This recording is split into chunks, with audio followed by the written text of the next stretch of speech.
Hello students, आज हम 9 chapter की प्रमेय 9.1 करेंगे। प्रमेय 9.1 ये पेज नंबर 189 पर है। पेज नंबर 189 के ऊपर बुक में भी आपको दी गई है कि एक ही आधार और एक ही समानांतर रेखाओं के बीच स्थित समानांतर चतुर्भुज क्षेत्रफल में बराबर होते हैं। एक ही आधार पर और एक ही समानांतर रेखाओं के बीच स्थित अगर दो समानांतर चतुर्भुज हैं, जैसे कि इसमें हम देख रहे हैं दो समानांतर चतुर्भुज हैं, एक तो है ABCD और एक है EFCD। देखो दो समानांतर चतुर्भुज है, एक तो ये और एक ये। क्योंकि ये एक ही आधार DC पे और दो समानांतर रेखाओं के बीच में स्थित हैं, इसलिए इनके क्षेत्रफल क्या होंगे, बराबर होंगे। ये हमें सिद्ध करके दिखाना है। इसको हम सिद्ध कर देंगे इसके अंदर। तो इसके अंदर हमें सबसे पहले क्या दिया, क्या हुआ है, दो समानांतर चतुर्भुज दिए गए हैं। एक है ABCD, ठीक है, और दूसरा क्या है EFCD। ये दो समानांतर चतुर्भुज आपको दिए गए हैं जो एक ही आधार है DC, एक ही आधार DC और एक ही समानांतर रेखा है, समानांतर रेखा AF और DC के बीच में स्थित है। ये हमें दिया हुआ है और हमें सिद्ध क्या करना है कि इन दोनों चतुर्भुज ABCD और EFCD इन दोनों का क्षेत्रफल बराबर है। ये हमें सिद्ध करना है। तो इसके लिए हम क्या करेंगे, हम ये जो त्रिभुज बन रही है कौन सी, ADE त्रिभुज और BCF, इन दोनों त्रिभुजों को हम सर्वांगसम सिद्ध कर लेंगे। जब ये दोनों त्रिभुज सर्वांगसम हो जाएंगी फिर हम इनका क्षेत्रफल बता सकते हैं कि बराबर होगा। देखो किस तरह से। तो इसके प्रमाण के अंदर सबसे पहले हम ये दोनों त्रिभुज ले लेते हैं ADE और BCF। इनमें कोण 1 और कोण 2 बराबर होगा। अब देखो ये कोण क्यों बराबर होंगे, क्योंकि ये जो कोण है, देखो ये कोण एक इधर बन रहा है, ये AD और ये है BC, ठीक है। अगर ये AD और ये BC है तो ये दो समानांतर रेखाएं हैं ADBC, और ये अगर तिर्यक रेखा है, ये AF तिर्यक रेखा है, तो ये और ये कोण, ये दोनों कोण को हम क्या बोलते हैं, ये कोण जो 1 और कोण 2 हैं, तो ये कोण 1 बराबर में कोण 2 होंगे। और आपको पता क्या है, संगत कोण। ये कोण कैसे हैं, संगत कोण। इस तरफ दोनों एक ही तरफ बने हुए जो कोण हैं ये क्या होते हैं, संगत कोण। तो कोण 1 बराबर में कोण 2, क्यों, क्योंकि AD और BC समानांतर हैं और तिर्यक रेखा है AF, तिर्यक रेखा AF के संगत कोण है, इसलिए कोण 1 और कोण 2 बराबर होंगे। इसी तरह से 3 और 4 कोण भी संगत कोण है। इसमें समानांतर रेखाएं कौन सी हैं, ED समानांतर रेखा है और FC, ED और FC समानांतर रेखा है। देखो दोनों समानांतर रेखा है, ये यहाँ पे ऐसे दोनों संगत कोण बन रहे हैं और इसके अंदर भी तिर्यक रेखा क्या है, AF। तो ED समानांतर FC और तिर्यक रेखा AF के संगत कोण 3 और 4 बराबर होंगे, ठीक है। देखो अगर दो कोण बराबर हो जाते हैं, एक त्रिभुज के अगर दो कोण बराबर हो जाएं तो तीसरा कोण अपने आप बराबर हो जाता है। क्यों, क्योंकि त्रिभुज के तीनों कोणों का जोड़ 180 होता है। तो अगर इन दोनों का जोड़ 180 में से घटाएंगे तो कोण 5 आएगा। ऐसे इन दोनों का जोड़ 180 में से घटाएंगे कोण 6 आएगा, तो वो कोण बराबर होंगे। तो हम ये बता सकते हैं कि कोण 5 बराबर में 6 त्रिभुज का कोण योग गुण, ठीक है। अब AD बराबर में BC भी है। इसमें AD और BC क्यों बराबर हैं, देखो इस त्रिभुज में AD और BC बराबर हैं, क्यों है, क्योंकि ये समानांतर चतुर्भुज है। ABCD समानांतर चतुर्भुज है तो AD और BC बराबर होंगे, ठीक है। समानांतर चतुर्भुज की सम्मुख भुजाएं, इसलिए ये दोनों त्रिभुज क्या बन जाएंगे, सर्वांगसम। जब ये दोनों त्रिभुज सर्वांगसम बन जाएंगे तो क्या बन जाएगा, इन दोनों का क्षेत्रफल भी बराबर होगा। जो त्रिभुज बिल्कुल बराबर हैं, सर्वांगसम यानी बिल्कुल सेम है, तो उनका जो एरिया है एरिया यानी क्षेत्रफल, क्षेत्रफल को हम ए आर करके लिखेंगे, ए आर। ए डी ई का मतलब है ए डी ई का क्षेत्रफल, ये है बी सी एफ का क्षेत्रफल, ये दोनों क्षेत्रफल भी बराबर हो जाएंगे। ठीक है, अब हम देखते हैं हमें क्या प्रूव करना है। Area of A B C D बराबर है area of E F C D. तो हम area of A B C D देखते हैं क्या होगा। Area of A B C D में क्या आएगा, ए बी सी डी में एक तो ये आ जाएगा A F D. Area of, देखो इसको हम ऐसे लिख सकते हैं ना, इसको प्लस में ये, तो ये है area of A D E plus में एरिया ऑफ क्या बन जाएगा, ई डी सी बी। ठीक है, इसको ए बी सी डी को हम जो चतुर्भुज है इसको हम इसके प्लस में ये लिख सकते हैं, तो हमने ऐसे लिखा है। ठीक है, अब area of A D E किसके बराबर है, area of A D E area of B C F के बराबर है, हमने यहाँ पे सिद्ध किया है। ठीक है, इसको हम नाम दे देंगे एक और यहाँ बता देंगे एक से क्या, इसकी जगह हम ये भी लिख सकते हैं। ठीक है, अब आप ये देखो बी सी एफ में ये चतुर्भुज जोड़ेंगे तो ये वाला चतुर्भुज नहीं बन गया। ठीक है, इसको मिला के ये पूरा चतुर्भुज बन गया है जिसका नाम है ई एफ सी डी। ठीक है, ई एफ सी डी, तो इन दोनों को मिला के ये भी लिख सकते हैं। इसका मतलब है area of A B C D किसके बराबर आ गया, area of E F C D, यानी ये दोनों समानांतर जो चतुर्भुज हैं इनके क्षेत्रफल क्या हैं, बराबर हैं। तो ये है प्रमेय 9.1 और इसके एक उपप्रमेय है जो उदाहरण आपको किताब में दिया गया है, वो आपकी मोस्टली 9.2 में हर क्वेश्चन में यूज होता है।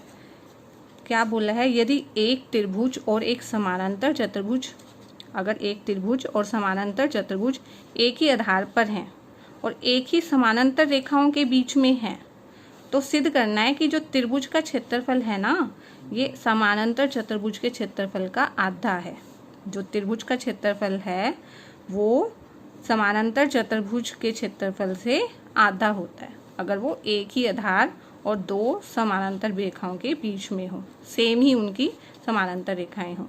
ठीक है, तो ये आप में से भी कर सकते हैं। ये उदाहरण नंबर 2 है और ये बहुत यूज़ होता है हर क्वेश्चन में। तो देखो हम इसको कैसे करेंगे, उदाहरण प्रमेय 9.2 में हमने मान लिया है कि ए बी पी त्रिभुज ले लिया ए बी पी और समानांतर चतुर्भुज ले लिया है ए बी सी डी, ये है समानांतर चतुर्भुज। ठीक है, ये त्रिभुज लिया है और ये समानांतर चतुर्भुज। मान लिया कि ए बी पी और समानांतर चतुर्भुज ए बी सी डी एक ही आधार ए बी और एक ही समानांतर रेखाएं, कौन कौन सी समानांतर रेखाएं, ए बी और पी सी के बीच में स्थित हैं। तो ये हमें दिया है और सिद्ध हमें ये करना है कि जो area of P A B है, area of P A B है ये 1/2 है area of A B C D से आधा है इस त्रिभुज का क्षेत्रफल, ये हमें सिद्ध करना है। ठीक है, अब हम क्या करते हैं, हम इसके समानांतर एक रेखा खींच लेते हैं, एपी के समानांतर एक रेखा खींच लेते हैं, बी क्यू बन जाएगी ये रेखा। तो ए बी क्यू पी समानांतर चतुर्भुज प्राप्त करने के लिए बी क्यू समानांतर ए पी हमने खींच लिया है। अब समानांतर चतुर्भुज दो त्रिभुज हैं, देखो एक तो ए बी सी डी है और एक है ए पी क्यू पी। ये दोनों क्या हैं, एक ही आधार पर हैं, एक ही आधार ए बी और समानांतर रेखाएं कौन सी हैं, ए बी और पी सी के बीच में स्थित हैं। तो अभी जो हमने प्रमेय की है इसका मतलब क्या हो जाएगा, इन दोनों त्रिभुजों का चतुर्भुजों का क्षेत्रफल क्या हो जाएगा, बराबर हो जाएगा ना। प्रमेय 9.1 में यही बोला था कि अगर एक ही आधार हो और समानांतर रेखाएं भी एक ही हों तो उनका जो क्षेत्रफल यानी एरिया है, एरिया क्या हो जाता है, चतुर्भुजों का बराबर हो जाता है। तो ये 9.1 प्रमेय में भी हमने सीखा है। ठीक है, परंतु क्या है, त्रिभुज पी ए बी, ये पी ए बी जो त्रिभुज है और एक त्रिभुज बन रही है बी क्यू पी, ये दोनों त्रिभुजें जो हैं, ये त्रिभुज बन रही है और एक ये त्रिभुज है, इन दोनों त्रिभुजों का क्षेत्रफल, इस त्रिभुज का और इस त्रिभुज का क्षेत्रफल बराबर होगा। क्यों होगा? क्योंकि देखो ये एक चतुर्भुज है, चतुर्भुज, और ये बीपी क्या है? विकर्ण है। अगर विकर्ण एक खींच दें समानांतर चतुर्भुज में, ये एक समानांतर चतुर्भुज लिए हमने, ठीक है, समानांतर चतुर्भुज के अंदर अगर हम एक विकर्ण खींच दें तो उस दोनों त्रिभुजों का जो है क्षेत्रफल, मतलब वे दोनों त्रिभुज क्या होती है? सर्वांग सम होती है, ठीक है।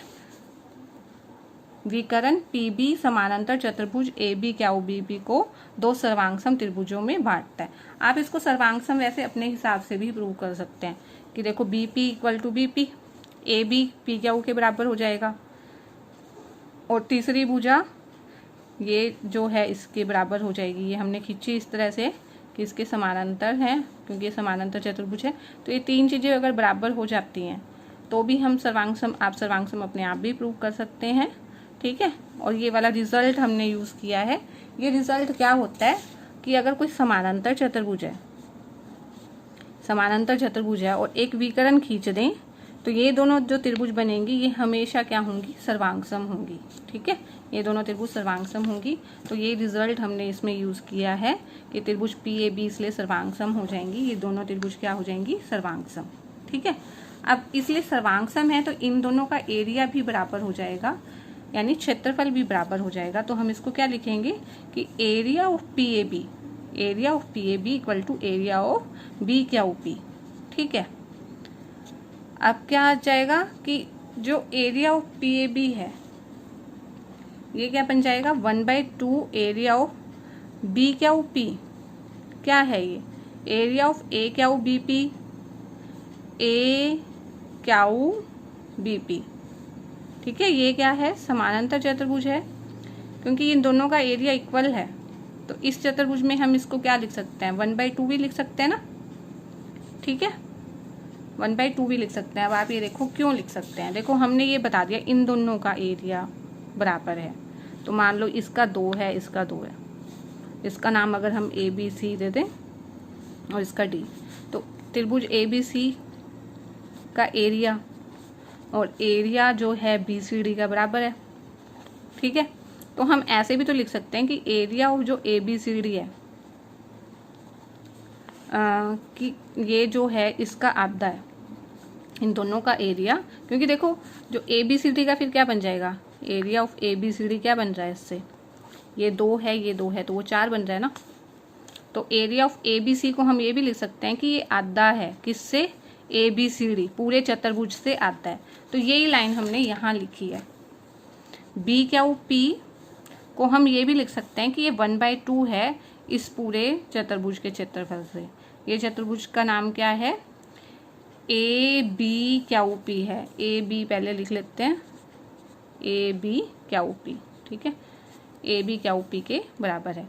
अब देखो, क्योंकि ये देखो AB क्या OP हमने यहाँ पे क्या सिद्ध कर दिया था कि AB क्या OP और एरिया ऑफ ABCD इक्वल है, ठीक है। इसको हमने 1 ले लेते हैं तो, और इसको हम 3 ले लेते हैं, तो 1 और 3 से क्या हो जाएगा? AB क्या OP की जगह हम क्या लिख सकते हैं?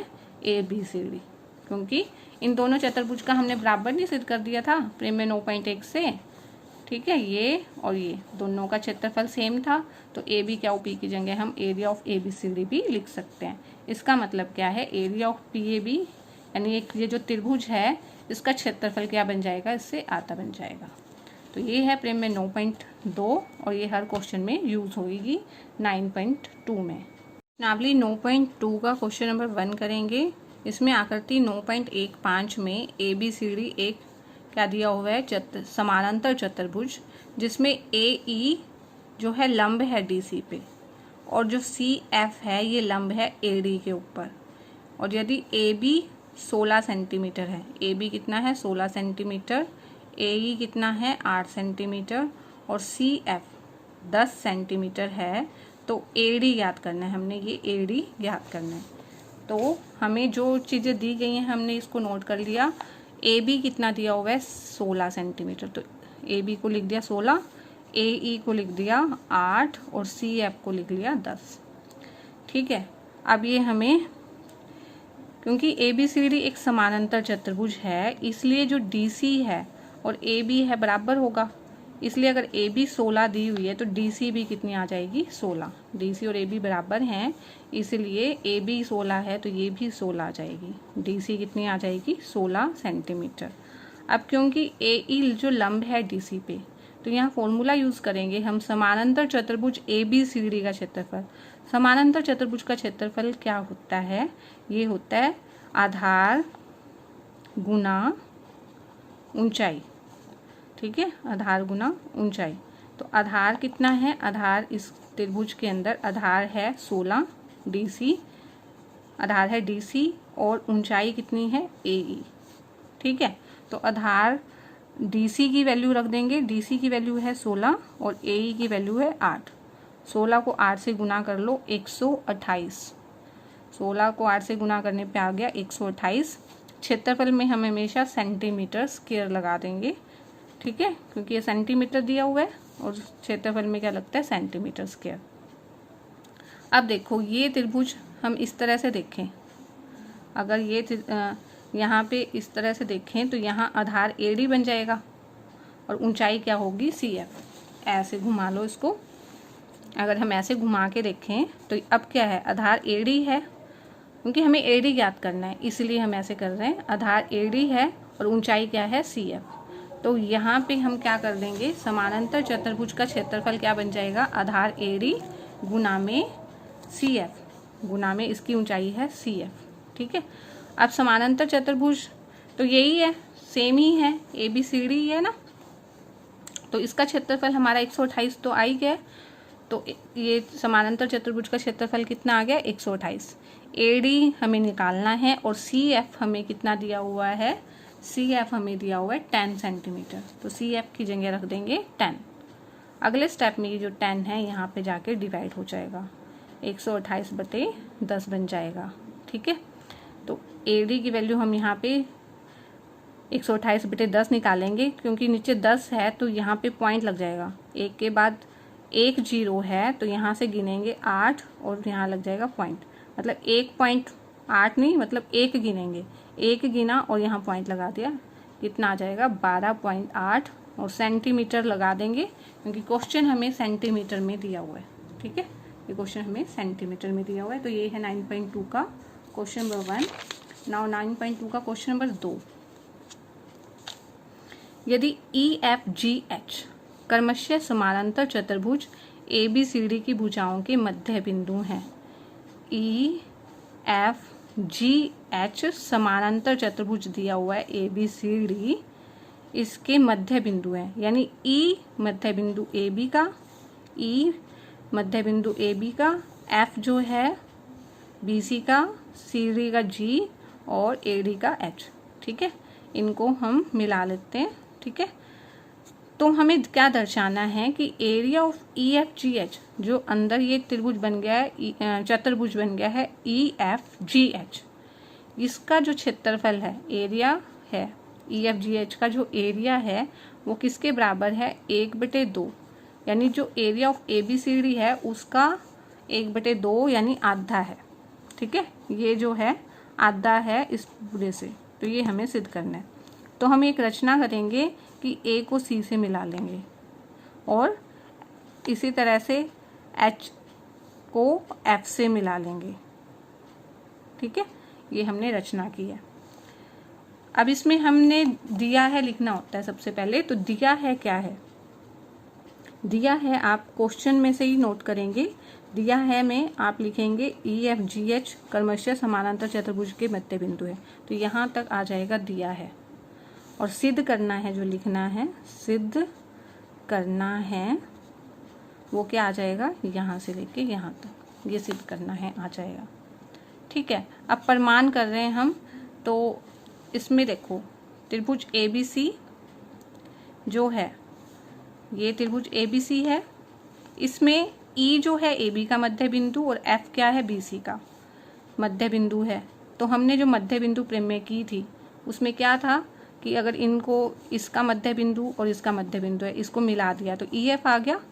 ई एफ क्या होगा, ए सी के समानांतर भी होगा, ई एफ ए सी के समानांतर भी होगा। ई एफ क्या 1/2 AC भी होगा, EF 1/2 AC। तो मध्य बिंदु प्रमेय जो हमने की है 8.2 में, ठीक है, मध्य बिंदु प्रमेय से ये आ जाएगा। इसी प्रकार अगर हम ये त्रिभुज देखें ADC में H जो है AD का और G DC का मध्य बिंदु है, तो HG क्या बन जाएगा, HG लिखो या GH लिखो, GH बन जाएगा 1/2 AC और GH जो है समानांतर है AC के, ठीक है। इसको 1 इसको 2 लिखा है, तो 1 और 2 से क्या आ जाएगा, देखो EF भी 1/2 AC है, GH भी 1/2 AC है, ये दोनों बराबर हो गए ना, इसका मतलब तो EF भी GH के बराबर आ जाएगा, EF GH के बराबर आ जाएगा। अब यहाँ देखेंगे EF अगर AC के समानांतर है और GH भी AC के समानांतर है, दोनों AC के समानांतर हैं, इसलिए EF और GH क्या बन जाएंगे, ये आपस में भी समानांतर बन जाएंगे। इससे क्योंकि हमने क्या दिखा दिया कि EF GH के बराबर भी है और समानांतर भी है, EF GH के बराबर और समानांतर है, इसलिए EF GH क्या बन जाएगा, एक समानांतर चतुर्भुज। क्योंकि समानांतर चतुर्भुज अगर कोई चतुर्भुज है उसमें आमने सामने की जो भुजाएं हैं, अगर हम उन्हें बराबर सिद्ध कर देते हैं और समानांतर सिद्ध कर देते हैं तो वो बन जाता है समानांतर चतुर्भुज। तो उनमें से कोई एक ही हमने करना जरूरी होता है, दोनों दिखाने की जरूरत नहीं होती। तो यहाँ पे भी हमने एक जो युग्म है, एक जोड़ा है EF और GH, इसको बराबर और समानांतर दिखा दिया, तो ये समानांतर चतुर्भुज है, ठीक है।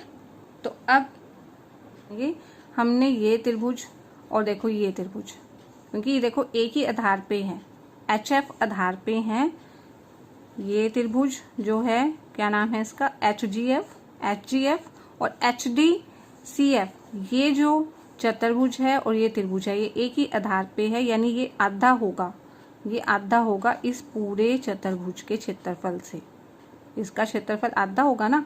इसी प्रकार से यहाँ पे भी हो जाएगा कि HF आधार है इस त्रिभुज का और इस चतुर्भुज का, तो ये भी आधा हो जाएगा। तो इन दोनों को जोड़ के फिर हमारा ये आंसर आएगा, जैसे जैसे आप करोगे और क्लियर होगा। तो सबसे पहले तो इसलिए हमने EFGH को एक समानांतर चतुर्भुज सिद्ध किया है। अब हम इस त्रिभुज के ऊपर आ रहे हैं, ठीक है, इस त्रिभुज के ऊपर। तो सबसे पहले क्योंकि AD और BC समानांतर हैं और बराबर भी हैं, AD और BC बराबर भी हैं और समानांतर भी हैं, तो उनका आधा भी बराबर होगा। AD का अगर आधा कर दें और BC का आधा करेंगे तो बराबर होगा, क्योंकि ये दोनों बराबर है, ठीक है। अगर ये 5 सेंटीमीटर, ये 6 सेंटीमीटर है, ये भी 6 सेंटीमीटर, तो उनका आधा करेंगे यानी 3 सेंटीमीटर, वो भी तो बराबर होगा, इसलिए हम ऐसे लिख सकते हैं। अब 1/2 AD है क्या, 1/2 AD क्या है, HD है ना, तो 1/2 AD को हम लिख देंगे HD, और ऐसे ही 1/2 BC को लिख देंगे, 1/2 BC को लिख देंगे FC, ठीक है। अब HD और FC बराबर भी हैं, इसी तरह से समानांतर भी हो जाएंगी। समानांतर कैसे हो जाएंगी, देखो जब ये दोनों समानांतर हैं रेखाएं, तो HD तो इस AD का भाग है, तो ये भी समानांतर होगा ना CF के, तो HD भी समानांतर है FC के। इससे क्या बन जाएगा, HDCF क्या एक बन जाएगा, एक समानांतर चतुर्भुज है।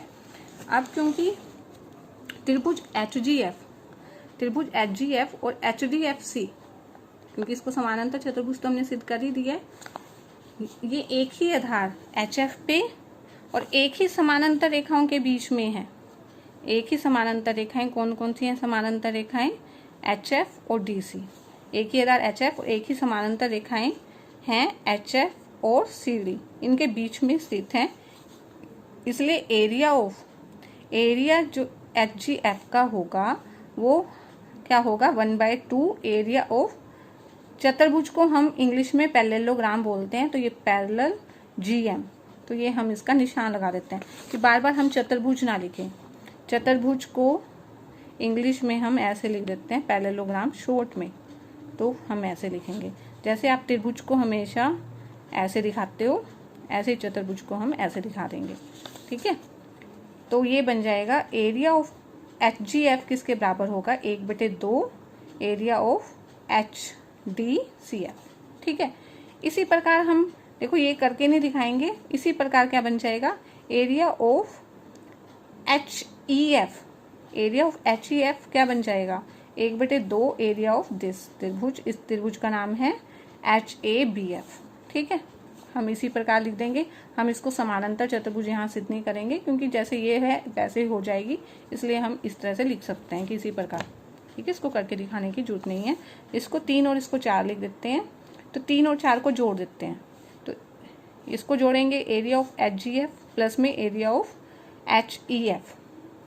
1/2 इन दोनों को जब जोड़ेंगे तो 1/2 दोनों में से कॉमन ले लो।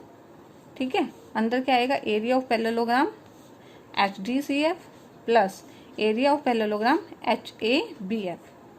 ठीक है, और ये दोनों पैरेललोग्राम जब जोड़ रहे हैं, ये दोनों चतुर्भुज HDCF और HABF इन दोनों को जोड़ रहे हैं, तो ये पूरा चतुर्भुज ABCD बन जाएगा ना। ठीक है, तो इसकी जगह क्या लिख देंगे, एरिया ऑफ पैरेललोग्राम ABCD इन दोनों की जगह। और यहाँ पे HGF और HEF इन दोनों को जोड़ेंगे तो क्या बन जाएगा, ये बन जाएगा पैरेललोग्राम। कौन सा बनेगा, EFGF। ये त्रिभुज प्लस ये त्रिभुज तो बन रहा है ना EFGH, तो इसकी जगह ये लिख देंगे। और यही हमें सिद्ध करना था इसमें कि एरिया ऑफ EFGH किसके बराबर है, 1/2 एरिया ऑफ ABCD। तो आई होप कि आपको ये वीडियो समझ में आई है। अगर आपको समझ में आई है तो वीडियो को लाइक करके चैनल को सब्सक्राइब करेंगे, तो आप मेरे साथ 9th के और सभी चैप्टर्स भी कर पाएंगे।